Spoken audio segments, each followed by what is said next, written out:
मध्य प्रदेश के इतिहास में पहली बार वर्चुअल कैबिनेट की बैठक हुई। इस कैबिनेट की बैठक में मुख्यमंत्री शिवराज सिंह चौहान खुद चिरायू हॉस्पिटल से जुड़े, जबकि बाकी के मंत्री अलग अलग जगहों से वीडियो कॉन्फ्रेंसिंग के जरिए कैबिनेट की बैठक में शामिल हुए। मुख्यमंत्री शिवराज सिंह चौहान ने कैबिनेट की बैठक के दौरान अस्पताल के अपने अनुभव मंत्रियों के साथ साझा किए। मुख्यमंत्री ने कहा कि मैं पूरी तरीके से स्वस्थ हूं और लगातार काम करने का प्रयास कर रहा हूं। खांसी अब खत्म होने की तरफ है। एक अनुभव मैं आप लोगों के साथ साझा करना चाहता हूं। मुख्यमंत्री ने बताया कि अस्पताल में वो अपनी चाय खुद बना रहे हैं और अपने कपड़े भी धो रहे हैं। उन्होंने कहा कि कोरोना स्वावलंबन सिखाता है, कोरोना से बिल्कुल भी घबराने की ज़रूरत नहीं है। इसके साथ ही उन्होंने ये भी कहा कि मध्य प्रदेश ने एक इतिहास रच दिया है कैबिनेट की वर्चुअल बैठक आयोजित करके। ये दिखाता है कि हमारा संकल्प कैसा है और परिस्थिति चाहे कोई भी हो, प्रदेश की जनता के काम रुकने नहीं देंगे। मुख्यमंत्री ने ये मैसेज सभी मंत्रियों को दे दिया है कि हालात कुछ भी हों, लेकिन जनता के काम रुकने नहीं चाहिए। ग्वालियर के डबरा विधानसभा सीट पर बीजेपी को टक्कर देने के लिए कांग्रेस ने बिग प्लान तैयार किया है। बीजेपी की संभावित उम्मीदवार इमरती देवी को घेरने के लिए कांग्रेस पार्टी ने अपनी महिला ब्रिगेड को चुनाव मैदान में उतारने की तैयारी कर ली है। सिंधिया समर्थक कैबिनेट मिनिस्टर इमरती देवी की घेराबंदी करने के लिए कांग्रेस पार्टी ने विजय लक्ष्मी साधो, हिना कावरे और झूमा सोलंकी को डबरा विधानसभा सीट की जिम्मेदारी दी है, ताकि वो इमरती देवी को लेकर विधानसभा स्तर पर काउंटर कर सकें। दरअसल 2008, 2013 और 2018 के विधानसभा चुनाव में इमरती देवी ने कांग्रेस का झंडा बुलंद करके रखा था, लेकिन अब इमरती देवी ज्योतिरादित्य सिंधिया के साथ दल बदलकर बीजेपी में शामिल हो चुकी हैं और शिवराज मंत्रिमंडल में महिला एवं बाल विकास विभाग की जिम्मेदारी संभाल रही हैं। ऐसे में डबरा सीट को जीतना कांग्रेस के लिए टेढ़ी खीर साबित हो रहा है और यही कारण है कि कांग्रेस पार्टी ने अपनी रणनीति को बदलते हुए अब डबरा सीट पर 3 सीनियर महिला विधायकों को चुनाव मैदान में उतारने की तैयारी कर ली है, ताकि इमरती देवी की घेराबंदी कर कांग्रेस को मजबूत किया जा सके। सांवेर में उपचुनाव की सरगर्मी से पूर्व दोनों ही दलों के राजनेताओं के वीडियो जमकर वायरल हो रहे हैं। मंत्री तुलसी सिलावट का हाल ही में एक और वीडियो सोशल मीडिया पर वायरल हुआ है। इस वीडियो में मंत्री तुलसी सिलावट ज्योतिराज सिंधिया को मुख्यमंत्री बता रहे हैं। यह वीडियो सांवेर विधानसभा में आयोजित चौपाल चर्चा का बताया जा रहा है। दरअसल सांवेर विधानसभा में चल रहे अनौपचारिक जनसंपर्क के दौरान मंत्री तुलसी सिलावट ने एक मोहल्ले में छोटी सी जनसभा को संबोधित किया। इस संबोधन में वह जल्द ही गांव में नर्मदा के जल को लाने की बात कह रहे हैं। इसके साथ ही मंत्री ने कहा कि जल्द ही इस योजना का शुभारंभ खुद मुख्यमंत्री ज्योतिरादित्य सिंधिया करेंगे। इससे पूर्व भी तुलसी सिलावट का एक वीडियो सोशल मीडिया पर जमकर वायरल हुआ था। इसमें विकास दुबे पर हुई कार्रवाई में वह पार्टी के शीर्ष नेताओं को कलंक कहते नजर आ रहे हैं। हालांकि इस वीडियो के वायरल होने के बाद सिलावट ने वीडियो में काटछाट होने का दावा किया था। इसके साथ ही पुलिस में शिकायत करने की बात भी कही थी। जाहिर है चुनाव से पूर्व दोनों ही दल एक दूसरे पर नजर रखे हुए हैं और अक्सर दोनों ही दलों पर वीडियो के साथ छेड़छाड़ करने के आरोप लगते रहे हैं। बहरहाल अब देखना होगा कि ज्योतिरादित्य सिंधिया को मुख्यमंत्री बताना तुलसी सिलावट की जुबान फिसलने का नतीजा था या फिर वीडियो के साथ छेड़छाड़ का। अब तक खुद तुलसी सिलावट की तरफ से कोई प्रतिक्रिया इस पर नहीं आई है। वहीं विपक्षी दल के नेता हावी होकर इस पर कई तरह की अपनी प्रतिक्रियाएं देते नजर आ रहे हैं। कांग्रेस अब बीजेपी को घेरने के लिए मास्क का सहारा ले रही है। उपचुनाव में कांग्रेस ने एक मास्क जारी किया है, जिसमें लिखा है कि बिकाऊ नहीं टिकाऊ चाहिए, फिर से कमलनाथ सरकार चाहिए। इस मास्क के बहाने कांग्रेस बीजेपी पर निशाना साधकर चुनाव मैदान में उतरने जा रही है। ग्वालियर चंबल अंचल की 16 सीटों पर होने वाले उपचुनाव को लेकर कांग्रेस प्रचार की नई रणनीति बना रही है। कांग्रेस ने ग्वालियर चंबल अंचल की 16 सीटों पर प्रचार के लिए एक मास्क तैयार करवाया है। इस मास्क पर बाकायदा लिखा है कि बिकाऊ नहीं टिकाऊ चाहिए, फिर से कमलनाथ सरकार चाहिए। दरअसल कांग्रेस इन मास्क को जरिए बीजेपी के संभावित उम्मीदवार जो सिंधिया समर्थक हैं, उनको घेरने के लिए ये मास्क चुनाव प्रचार के दौरान लोगों को बांटेगी और इनके जरिए इन कांग्रेस छोड़कर बीजेपी में गए उम्मीदवारों को हराने की अपील करेगी।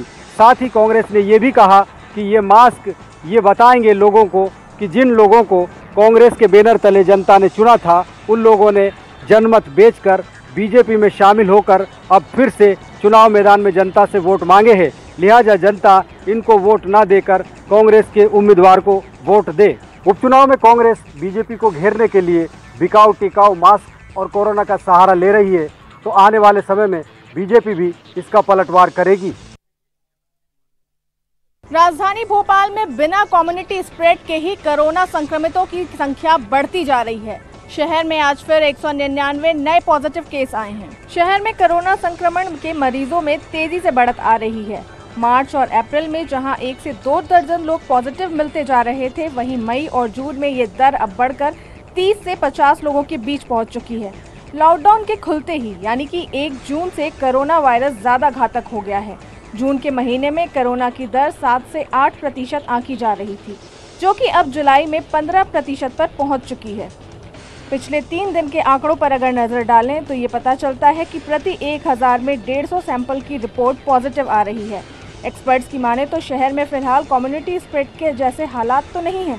किसी भी वायरस के कम्युनिटी स्प्रेड को तब माना जाता है जब किसी शहर की 20% आबादी उस वायरस की चपेट में आ चुकी होती है, लेकिन जिस तरह से आंकड़े शहर में बढ़ते जा रहे हैं, ये वाकई चिंता का विषय है। कैबिनेट की बैठक में कोरोना से निपटने के लिए ये तय किया गया है कि बेड की संख्या को बढ़ाकर 8 की जगह 12,000 किया जाएगा। साथ ही टेस्टिंग लैब की संख्या को भी बढ़ाया जाएगा और 1700 किया जाएगा। राजधानी भोपाल में नाबालिग बच्चियों के साथ रेप के मामले के आरोपी प्यारे मियां का डीएनए टेस्ट होगा। ये डीएनए टेस्ट कोईफिजा में दर्ज एफआईआर के मामले में होगा। एसआईटी ने आरोपी को 3 दिन का पुलिस रिमांड पर लिया है। इस रिमांड अवधि में आरोपी से शाहपुरा थाने में दर्ज रेप के मामले के बाद अब कोईफिजा थाने में दर्ज यौन शोषण के मामले में पूछताछ की जाएगी। थाना कोईफिजा पुलिस ने अपने यहाँ दर्ज प्रकरण के संबंध में ये बात कोर्ट को बताई है कि आरोपी प्यारे मियां 3 साल से पीड़िता का यौन शोषण कर रहा था। पीड़िता द्वारा विरोध करने पर उसे जान से मारने की धमकी दी गई थी। पुलिस ने कोर्ट को यह भी बताया कि घटनास्थल के तस्दीक के लिए आरोपी का मेडिकल और डीएनए परीक्षण कराने, अपराध में इस्तेमाल बंदूक को जब्त करने के साथ पीड़िता के अबॉर्शन के संबंध में और अन्य लोगों की संलिप्तता के बारे में पूछताछ करने के लिए ये रिमांड मांगा गया है। आरोपी पुलिस रिमांड में है। 3 दिन तक लगातार उससे पूछताछ की जाएगी। आरोपी से कई खुलासे होने की संभावना भी है। जबलपुर के जाने माने कपड़ा व्यापारी को आया एक फोन सुर्खियां बना हुआ है। दरअसल इस फोन कॉल के माध्यम से धमकी दी गई कि अगर बेटे को बचाना है तो 1 करोड़ रुपए चुपचाप दे दो। जबलपुर के गोरखपुर थाना अंतर्गत आदर्श नगर में रहने वाले कपड़ा व्यापारी को परसों आया एक फोन कॉल चर्चा में है। फोन कॉल आने के बाद पूरा ही परिवार सहमा हुआ है और पुलिस में भी इसकी शिकायत दर्ज करा दी गई है। शिकायत के मुताबिक परसों शाम 8 बजे आए 3 फोन कॉल में ये कहा गया कि अगर बेटे की जान बचानी है तो 1 करोड़ रुपए की रकम चुपचाप दे दो। जिस पते पर और जिस शख्स का नाम बताया जाएगा उसे इस सारी रकम को हैंड ओवर कर दिया जाए। फोन कॉल आने के बाद पीड़ित परिवार ने गोरखपुर थाने में शिकायत दर्ज कराई है। जिस फोन नंबर से धमकी आई थी उसे ट्रेस करने का प्रयास भी गोरखपुर पुलिस ने शुरू कर दिया है। पुलिस ने दावा किया है कि वे जल्द ही आरोपियों की गिरफ्तारी तक पहुंच जाएगी। इस पूरे मामले में पुलिस ने इस ओर आशंका जताई है कि धमकी देने वाला शख्स इनका नजदीकी ही है। मध्य प्रदेश में ऐसा पहली बार हो रहा है जब उच्च शिक्षा विभाग में परीक्षाएं ओपन बुक प्रणाली से ली जाएंगी, यानी विद्यार्थी घर पर बैठकर ही किताबें खोलकर परीक्षा दे सकेंगे। कोरोना संक्रमण काल के दौरान मुख्यमंत्री शिवराज सिंह चौहान ने ओपन बुक प्रणाली से उच्च शिक्षा विभाग की परीक्षाएं कराने का निर्णय लिया है। मुख्यमंत्री शिवराज सिंह चौहान का कहना है कि अभी फिलहाल परिस्थितियां ऐसी हैं कि कॉलेजों में और यूनिवर्सिटी में छात्रों को बुलाकर परीक्षाएं नहीं ली जा सकती हैं। ऐसे में अब ओपन बुक प्रणाली से परीक्षाएं ली जाएंगी, यानी सितंबर के महीने में छात्र छात्राएं घर से बैठकर परीक्षा देंगे। प्रदेश भर में स्नातक अंतिम वर्ष और स्नातकोत्तर चतुर्थ सेमेस्टर में 5,71,000 विद्यार्थी घर में बैठकर परीक्षा में शामिल होंगे। मुख्यमंत्री शिवराज सिंह चौहान के निर्णय के बाद अब मध्य प्रदेश में ओपन बुक प्रणाली से उच्च शिक्षा विभाग परीक्षा कराने की तैयारियों में जुट गया है। स्नातक अंतिम वर्ष और स्नातकोत्तर चतुर्थ सेमेस्टर के छात्र छात्राओं की परीक्षाएं घर में ही ओपन बुक प्रणाली से कराई जाएंगी। हालांकि इस बार ये भी कहा गया है कि स्टूडेंट्स या तो अपने पास स्थित जो संग्रहण केंद्र है वहां पर भी जो उत्तर पुस्तिकाएं वो जमा करा सकते हैं, वरना ईमेल आईडी के जरिए या फिर डाक के द्वारा भी अपने कॉलेज और यूनिवर्सिटी को अपनी उत्तर पुस्तिकाएं जमा करा सकते हैं। हालांकि कोरोना संक्रमण काल के चलते ही यूजीसी ने ये कहा था कि कॉलेजों को और यूनिवर्सिटी को फाइनल ईयर के एग्जाम कराने होंगे। उसी के बाद ही अब मुख्यमंत्री शिवराज सिंह चौहान ने ओपन बुक प्रणाली से परीक्षा कराने का निर्णय लिया गया है। बस्तर रेंज के आईजी ने बस्तर संभाग के सभी जिलों के थाने, चौकियां, कैंप हैं, उनमें अलर्ट जारी किया है और निगरानी करने के सतत निर्देश दिए हैं, क्योंकि आशंका इसी बात की जताई जा रही है कि बीते कुछ दिनों से सुरक्षा बलों के द्वारा लगातार ऑपरेशन जारी हैं। जो नक्सल प्रभावित इलाके हैं, जहां पर कि माओवादियों की स्मारक है, उन्हें ढहाया जा रहा है।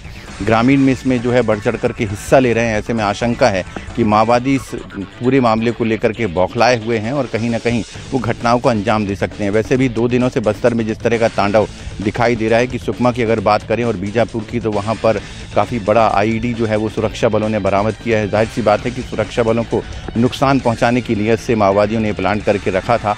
इसके अलावा नीलवाया और सुकमा के कुछ और अन्य इलाके हैं जगरगुंडा का, वहाँ पर माओवादियों ने सड़कें भी काटी हैं, बैनर पोस्टर लगाए हैं। यानी माओवादी एक तरफ दहशत भी फैला रहे हैं, क्योंकि कल से उनका शहीदी सप्ताह है। और हालांकि शहीदी सप्ताह आमतौर पर जो साल भर में जो माओवादी मारे जाते हैं उनको लेकर के शहीदी सप्ताह माओवादियों का होता है, लेकिन सुरक्षा एजेंसियों को ऐसा लगता है कि इस बार माओवादी कुछ अपनी रणनीति बदल सकते हैं और शहीदी सप्ताह के दौरान ही सुरक्षा बलों पर हमला भी कर सकते हैं।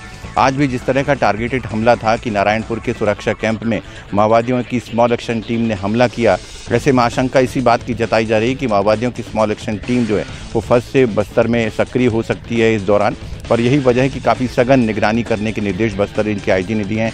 और दूसरे जो नक्सल प्रभावित इलाकों से होकर के रेल लाइन गुजरती है, वहाँ भी सर्चिंग ऑपरेशन चलाए जाने के निर्देश जो दिए गए हैं। यानी कुल मिलाकर ये कह सकते हैं कि हफ्ते भर तक सुरक्षा बल जो है काफ़ी कड़ी चौकसी जो है बस्तर इलाके में करेंगे, ताकि शहीदी सप्ताह के दौरान माओवादी किसी तरह की घटना को अंजाम न दे सकें। छत्तीसगढ़ में बढ़ते कोरोना संक्रमण की वजह से राजधानी रायपुर समेत प्रदेश के प्रमुख शहरों में लॉकडाउन की अवधि बढ़ा दी गई है। अब 6 अगस्त तक लॉकडाउन रहेगा। इस दौरान पुराने ही नियम लागू होंगे, लेकिन इस बीच रक्षाबंधन और बकरीद जैसे प्रमुख त्योहार भी हैं। लिहाजा कारोबारियों को इस त्योहार से काफी उम्मीद थी। पिछले दिनों लॉकडाउन के दौरान कई कारोबारियों का धंधा ठप रहा, लिहाजा इस कारोबार में व्यापार की उम्मीद करने वाले व्यापारियों ने फिर एक बार सरकार से रियायत की मांग की है। हालांकि रायपुर में जिला प्रशासन द्वारा 29 और 30 तारीख को 4-4 घंटे के लिए केवल किराना दुकान खोलने की अनुमति दी गई है, लेकिन राजधानी रायपुर की आबादी के हिसाब से ये समय नाकाफी है। ऐसे में चैम्बर ऑफ कॉमर्स ने सरकार और जिला प्रशासन से ये मांग की है कि उन्हें काफी रियायतें जो है वो दी जाए और जो जरूरी चीजें हैं त्योहार के दिनों में बिकने वाली, उन तमाम दुकानों को खोलने की अनुमति दी जाए। हालांकि जिस तरह से कोरोना संक्रमण के आंकड़े बढ़ रहे हैं, उससे यही लग रहा है कि सरकार कुछ रियायत तो दे सकती है, लेकिन उतनी रियायत फिलहाल व्यापारियों को शायद ही मिल पाएगी जितनी की वो उम्मीद कर रहे हैं। और ऐसे में कोरोना की काली छाया अब त्योहारों पर भी पड़ चुकी है और कारोबारियों की उम्मीदों पर पानी फिर गया है। प्रदेश में मौसम विभाग ने जानकारी दी है कि मध्य क्षेत्र और उत्तरी क्षेत्र में मध्यम बारिश हो सकती है। और जिस तरह से लगातार जो राजधानी रायपुर में उमस बनी हुई है वो अभी बरकरार रहेगी और कुछ हल्की बारिश कुछ इलाके में हो सकती है। लेकिन जिस तरह से लगातार मौसम विभाग की अगर बात करें तो मौसम बादल तो बनते हैं लेकिन बादल बरसते नहीं हैं। बादल बनने के बाद वो हवा में उड़ जा रहे हैं, जिसके चलते राजधानी रायपुर में उमस बनी हुई है। और उमस से मौसम विभाग ने जिस तरह से जानकारी दी है कि उमस से अभी राजधानी के जो वासी हैं उनको अभी निजात मिलने वाली नहीं है।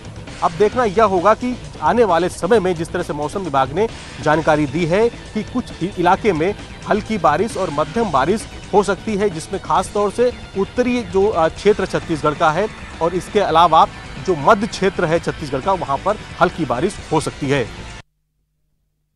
अभी हम खड़े हैं मानपुर ब्लॉक के घोटिया कनार गांव में, जहां मेरे पीछे आप देख सकते हैं कि नाले में छोटे छोटे चेक डैम का निर्माण किया गया है। इसकी लागत जो है लगभग 1.5 करोड़ रुपए बताई जा रही है, जिसमें ये निर्माणाधीन है और अभी इसमें 1 करोड़ 26 लाख रुपए खर्च कर दिए गए हैं।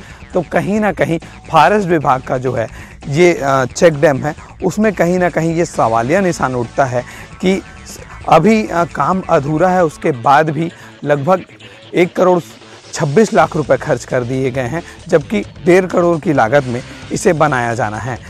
और जिसे लेकर लगातार बातें सामने आ रही हैं और एक प्रश्न चिन्ह भी उठ रहा है कि ऐसे चेक डैम का निर्माण किया गया है जो जंगल के ही मिट्टी और जो पत्थर हैं उसी का यूज़ किया गया है और लागत ज़्यादा बताई गई है। और सीधे सीधे आप देख सकते हैं कि इन मिट्टियों में एक अब दरारें आने लगी हैं जो निर्माण की गुणवत्ता को स्वयं दर्शाता है। और मैं आपको बता दूं कि ये माओवादी प्रभावित क्षेत्र है जिसका फायदा कहीं ना कहीं अधिकारी उठाते हैं। तालाबों का द्वीप कहे जाने वाले कांकेर की ऐतिहासिक तालाबों की अस्तित्व इन दिनों खतरे में है।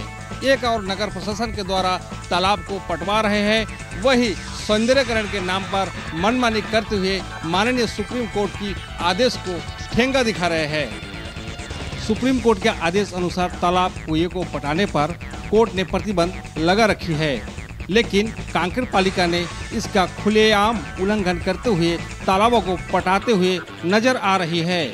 शहर के अंदर प्राचीन तालाब जो वर्षों पुराने हैं, सूत्रों की माने इन दिनों भूमाफियों के द्वारा अवैध कब्जा किया जा रहा है।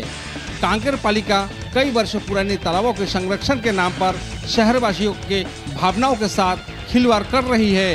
पालिका ने एक और तालाबों के जीर्णोद्धार तथा संरक्षण की बात करती है तथा एक और भूमाफियों को तालाब को पटाकर घर बनाने में सहयोग करती है। बताते चले कि कांकेर शहर में स्थित डांडिया तालाब, जिसे कांकेर शहर की शान कहा जाता है, जिसकी स्थिति आज बद से बदतर हो गई है। कांकेर शहर में इस तरह की प्राचीन अनेकों तालाब है जो अब पटने की स्थिति में आ गए हैं। कई लोग अपना अतिक्रमण कर रहे हैं, वही नगर प्रशासन के द्वारा तालाब को पटवा रहा है, जिसे देखते हुए नगर के लोगों में खासा आक्रोश का माहौल देखा जा रहा है।